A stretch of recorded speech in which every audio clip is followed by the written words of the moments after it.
morning. Or at least to them it is. First things first this morning, I'm putting a flannel on because it's chilly.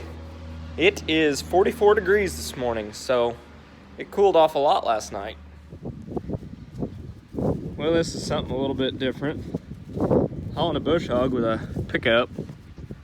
I sold this thing to a guy, but it needs a little work, so I'm gonna run it to the shop for him, have it worked on, so the guy can come pick it up.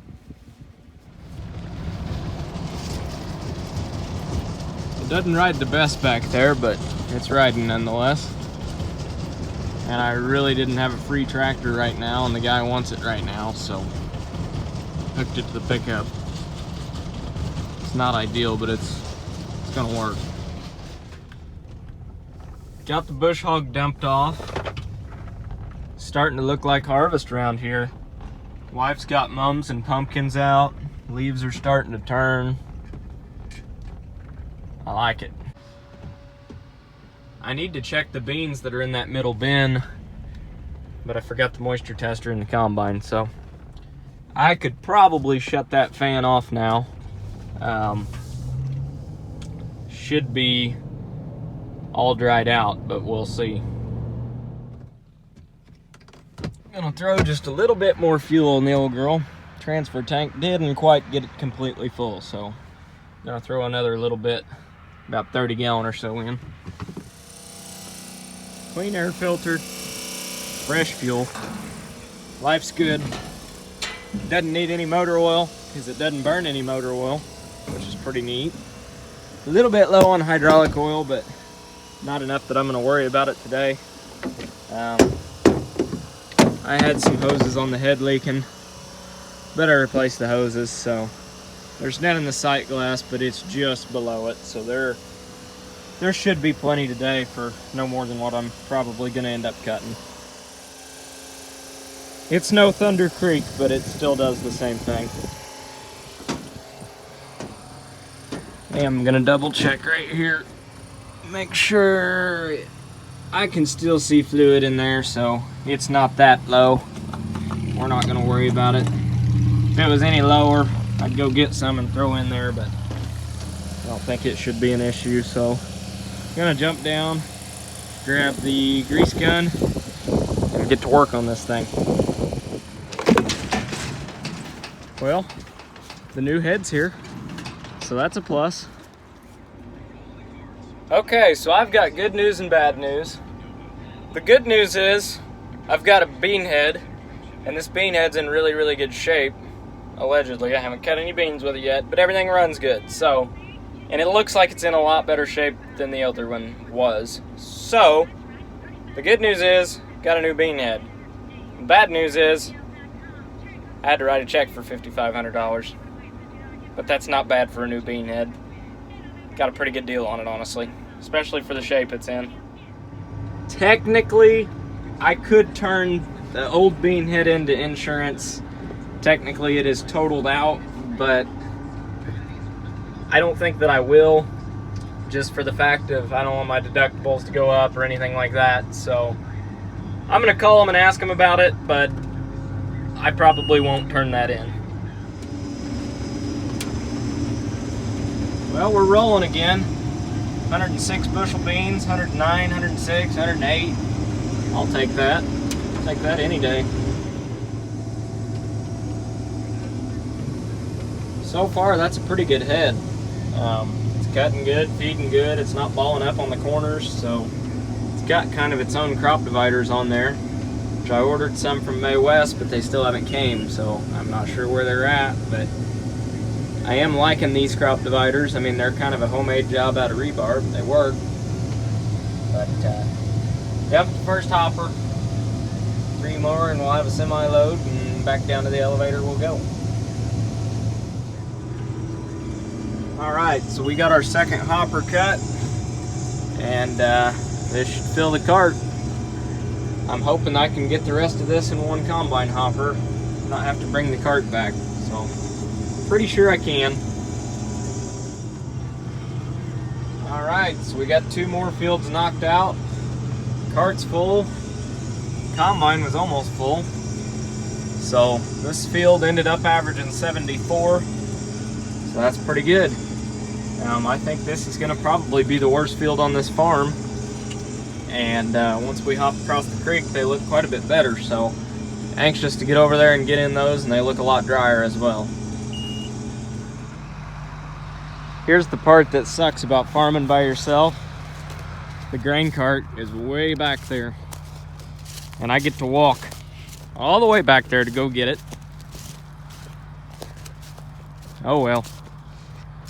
My help will be here in about 20 minutes, so I'm hoping, because all I've got to do is pull out right here, jump on the highway and cross that, and the field entrance is immediately across that bridge.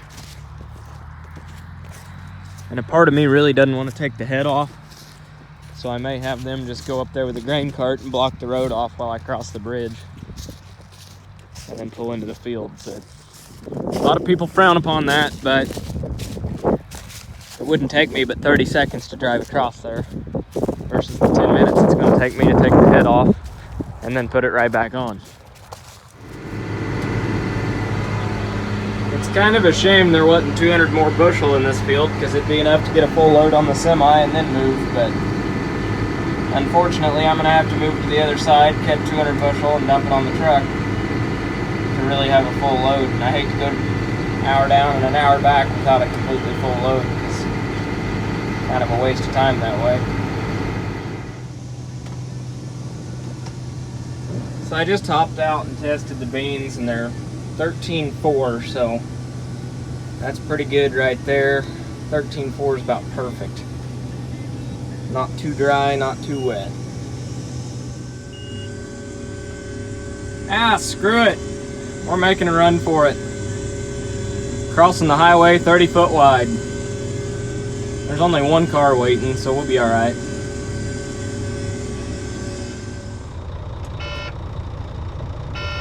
So we got the combine across. I cut a couple end rows, just enough to give me somewhere to park. So he's gonna run that over there, get it parked. I'm gonna take the semi over there, and we should be good to go. Here's the thing about cutting creek bottom beans about this time of the day. You literally can't see the ground. So if there's a stick or a log or a rock, I'm never gonna see it. I'm just gonna hear it go through the combine and hope for the best.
On today's episode of Operation I Screwed Up Again, plugged the entire back end of the combine.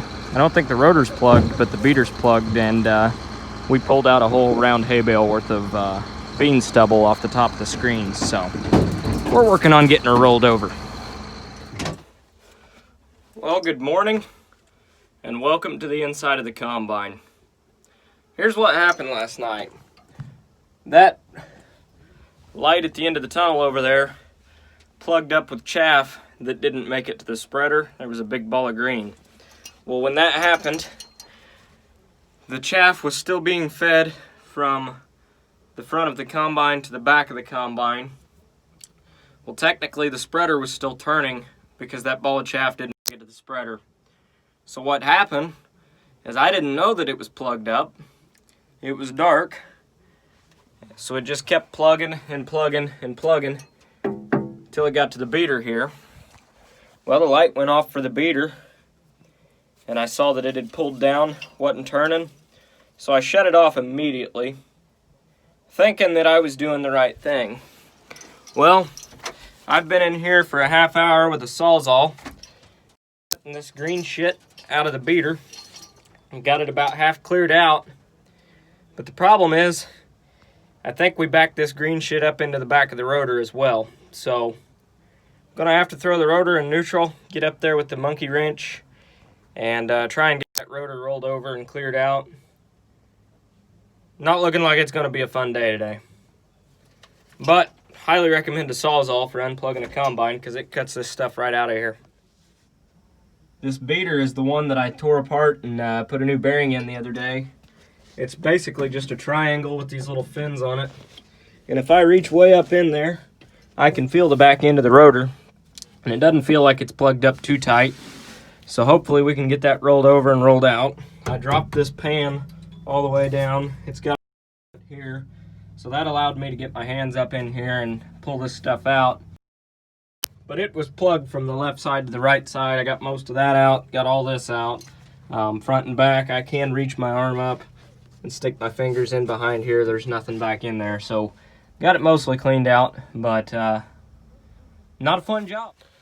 So the moral of this story is, when it gets dark and the beans start getting tough, don't try and cut another hopper. Just stop, because even if you do get that other hopper cut, it's not worth plugging up the combine and wasting half your day the next day trying to get it unplugged. So just quit while you're ahead when they start getting tough. I've done this before with the yellow combine, before this one, and now I'm getting the experience of doing it on a red combine as well. So not what I'd like to be doing on a Sunday afternoon, but hopefully I'm running Monday afternoon if I get all this cleaned out. Okay, we are unplugged and rolling again. I am ready to be done with this farm. These dusty bottom beans, you can't drive fast. I've been hauling them all straight down to the elevator, so I don't feel like I've been covering ground very quickly at all, because I haven't been. But once I'm able to just throw them straight in the grain bin and not worry about beans that are all tangled and lodged and all that, I ought to be able to scoot. I'm only going 2.6 right now, and this combine will handle a lot faster than that, but I'm just not willing to tear more up and plug more up because of it. So when it gets this dusty, you just can't see, and it's just kind of slow going. You can't even see the knife down there right now at all. But about got a full hopper, and the beans are doing pretty good. I just assume that everything looks good out there right now, but they're making 110 bushel beans, so that explains why there's 110 bushel dust flying through the air right now. Can't see anything at all, and I'm pretty sure it's time to turn. I'm gonna take this beauty out for a spin, go fix some ditches and make some waterways, or at least try and get them shaped up so I can seed them. Still haven't taken the planter monitor out of this thing, so it tells you how much this tractor got used this year.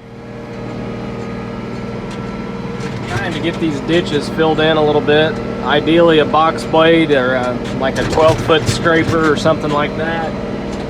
That would be ideal over a disc, but kind of working with what I got. Don't have one of those, so this is turning it to powder, so hopefully we can get some seed started on it before it all washes right back out. That's what I'm afraid of, but you can kind of see what I'm working with here.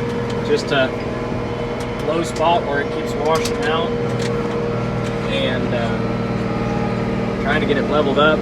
We're going to drill it up and down and then drill it sideways as well. Just trying to keep erosion to a minimum. so hopefully this holds and we can get some seed established. But they definitely needed filled in before we seeded them. Basically, anywhere there's a low spot or a swag or washout of any sort, I'm just disking it shut, kind of leveling it up a little bit, and we're gonna put some wheat, rye, grass seed, and a combination of other stuff. Basically a cover crop mix with some grass seed, because I want some stuff that's gonna get established quickly, but I want the grass seed to stay, because a lot of these I'll spray through and farm, and then some of these are going to be permanent and I'm gonna leave them. So it is rougher than all get out right now when you drive sideways with this field. And a lot of that is because it is just absolutely bone dry right now. You can just see the dust hanging in the air. Just bone dry right now. Hopefully this will kind of give you a better view. Like right here's a big gully, right there's a big gully. If you let them go, they end up being creek-sized ditches, so you don't want that. These have been bare for years with the theory that, well, if we just disc them in, they'll go away in time, which in reality, they just get worse and worse and worse. So these are bad enough here. I mean, I'm wanting to get them seeded and seeded thick, and when I spray, I'm gonna spray around them. When I plant around them. I just want them where I can drive through them, but not farm through them. And in doing that, kind of build up the dirt along this and not wash all the topsoil away from more and more of the field every year. That's kind of the game plan. But it is definitely really, really dusty. We could use some rain. Okay, so we got about 10 ditches filled in and kind of quote unquote fixed, which I wouldn't call it fixed, more so than patched, but got about 10 of them out here done in this 120 acre field. 4 of them are pretty dang bad. 2 of them need a bulldozer, and several of them just need terraces and tile, which there is terraces and tile out here, but this is just really steep ground. It's ground that I'd really like to keep no-tilling. This was no-tilled this year. And I'd like to kind of keep it that way the best possible, and also get into some cover crops on this ground as well. So hopefully we can get these to start holding and start to build this ground up. Headed home. Hopefully we can knock out that field tomorrow. I'm ready to mow down those freaking weeds. I'm tired of looking at them. I've looked at them all year, and they banned dicamba. There wasn't much I could do about it. After June 20th, couldn't spray them anymore, so was what it was. I've been out and walked that field pulling weeds by hand, but they come up faster than you can keep up with them. So hopefully we can get that field mowed down tomorrow and I won't have to look at it anymore. The beans look really good, but unfortunately the weeds do too. So that field, and that field, I should be able to knock out in the next couple days, which is about 200 acres of beans. So should go pretty quick, especially being right here by the bends.